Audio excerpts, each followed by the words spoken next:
Assalamualaikum warahmatullahi wabarakatuh. Alhamdulillahi wa kafa.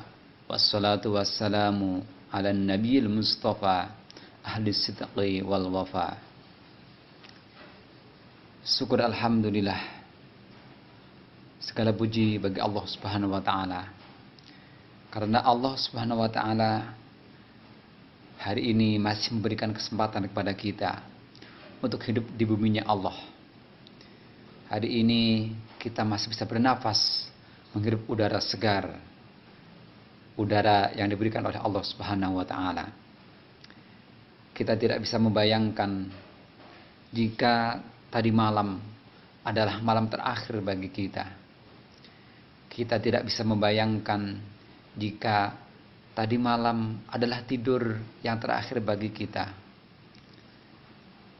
Apakah bisa seseorang tidur kemudian langsung bablas pindah ke alam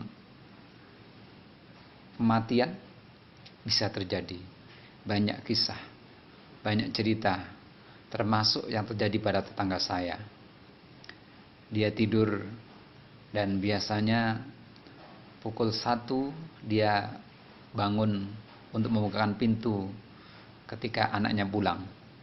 Tetapi pada saat malam tersebut, tetangga saya ini yang biasanya bangun membukakan pintu untuk anaknya, dia tidak bangun.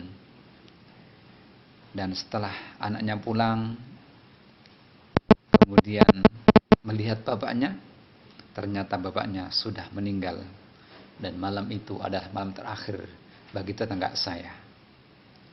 Salawat dan salam semoga tetap dilimpahkan kepada Nabi kita, Nabi Agung, Nabi akhir zaman, Nabi Muhammad SAW, kepada sahabatnya, keluarganya, dan kita semuanya. Mudah-mudahan kelak termasuk orang yang akan mendapat syafaat di hari akhir nanti. Amin ya rabbal alamin. Saudara-saudara kaum muslimin muslimat dimanapun Anda berada, ada kisah yang menarik terjadi di luar negeri sana, yakni di negara Kolombia. Ada seorang ibu-ibu yang pada saat hari libur dia mengunjungi kebun binatang. Setiba di kebun binatang, dia langsung menuju ke kandang singa. Sesampai di kandang singa, dia menggoda, mengganggu singa yang ada di kandang tersebut. Pengunjung yang lain sempat marah dan mengingatkan kepada dia agar jangan mengganggu singa yang ada di kandang itu. Tapi ibu ini mengganggu, bahkan sampai singanya marah dan singa menerkam ibu yang mengganggu tadi. Apa yang terjadi dengan ibu tersebut? Setelah diterkam oleh singa tadi, ternyata singa itu tidak memakan ibu tersebut. Tetapi justru singa itu mencium ibu tersebut, bermain dengan ibu tersebut.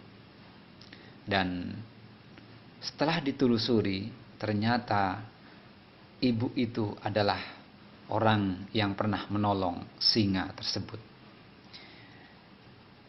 Ini menjadi gambaran bagi kita bahwa ternyata singa sebagai binatang yang buas, sebagai binatang yang akan memangsa hewan lain, yang akan memangsa manusia, tetapi ternyata singa punya insting untuk berbuat baik kepada orang yang telah menolongnya. Hadirin saudara-saudara sekalian, ini menjadi pelajaran bagi kita. Sebagai manusia, sudah selayaknya kita berbuat baik kepada orang yang telah menolong kepada kita. Jangan sampai ketika kita pernah ditolong oleh orang lain, justru kita berbuat jahat terhadap orang yang telah menolong kita. Dan di beberapa cerita, di beberapa kasus ini terjadi. Sehingga di negara kita ada pepatah, air susu dibalas dengan air tuba. Itu karena ada orang yang berbuat baik tapi kemudian dibalas dengan kejahatan. Sudah sewajarnya sebagai orang yang beriman, sebagai orang Islam, kita berbuat baik terhadap orang yang telah berbuat baik kepada kita. Ketika kita ditolong, maka kita akan membalas kepada orang yang telah menolong kita. Dan itu adalah satu hal yang bagus, satu hal yang baik. Dan memang seharusnya seperti itu. Dan itu tidak luar biasa. Akan menjadi luar biasa jika kita mampu berbuat baik terhadap orang yang pernah berbuat jahat kepada kita. Kita bisa ingat kisah bagaimana Rasulullah SAW ketika Rasulullah SAW berdakwah di kota Taif. Rasulullah berdakwah mencoba mengajak masyarakat yang ada di Taif untuk memeluk agama Islam, untuk menyembah Allah Subhanahu wa taala. Tetapi apa yang didapat oleh Rasulullah? Rasulullah diejek, Rasulullah dihina, Rasulullah dicaci maki.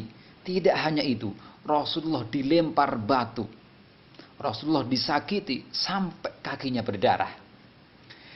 Pada saat itu Rasulullah ditemani anak angkatnya yang bernama Zaid bin Harisah.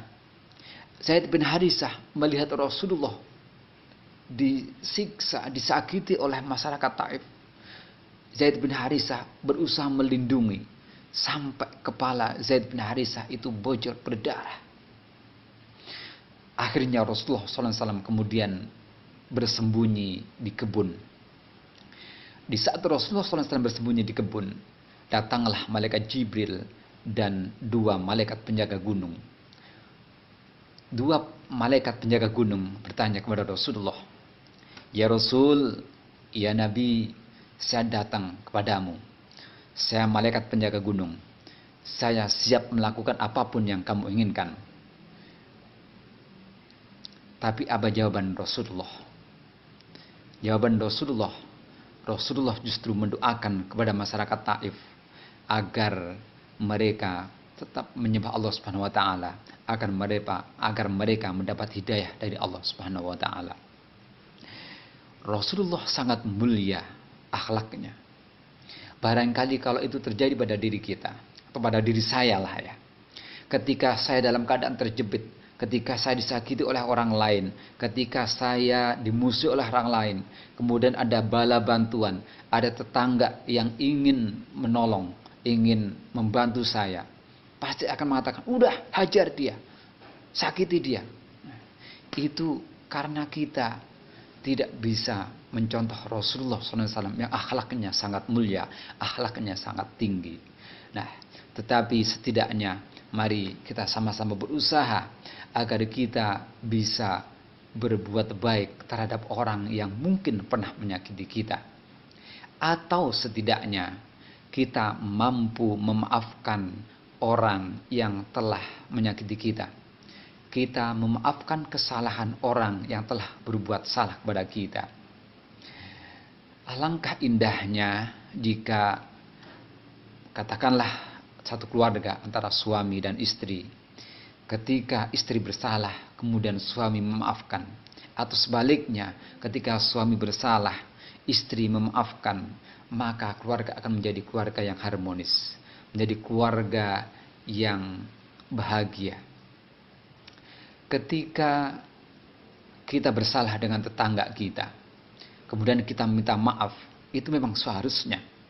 Tetapi yang berat adalah ketika tetangga kita salah, kemudian kita memaafkan kesalahan dia. Jika itu mampu kita lakukan, maka insya Allah ada ciri-ciri takwa dalam diri kita. Karena Allah Subhanahu wa taala telah berfirman dalam surat Ali Imran ayat 134. A'udzubillahi minasyaitonirrajim. Bismillahirrahmanirrahim.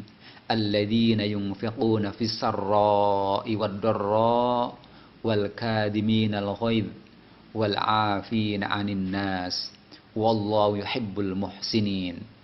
Yang artinya yaitu orang-orang yang menafkahkan hartanya baik di waktu lapang maupun di waktu sempit, dan orang-orang yang menahan amarahnya dan memaafkan kesalahan orang lain. Sungguh Allah menyukai orang-orang yang berbuat kebajikan. Ini adalah ciri-ciri orang yang bertakwa salah satunya adalah memaafkan kesalahan orang lain. Di dunia saat ini, di masyarakat kita sedikit menemukan orang yang mau memaafkan kesalahan orang lain. Di jalan raya, di tempat-tempat umum kita bisa menyaksikan bagaimana orang saat ini gampang marah. Bagaimana orang-orang pada saat ini sangat mudah tersinggung dan langsung meluapkan amarahnya.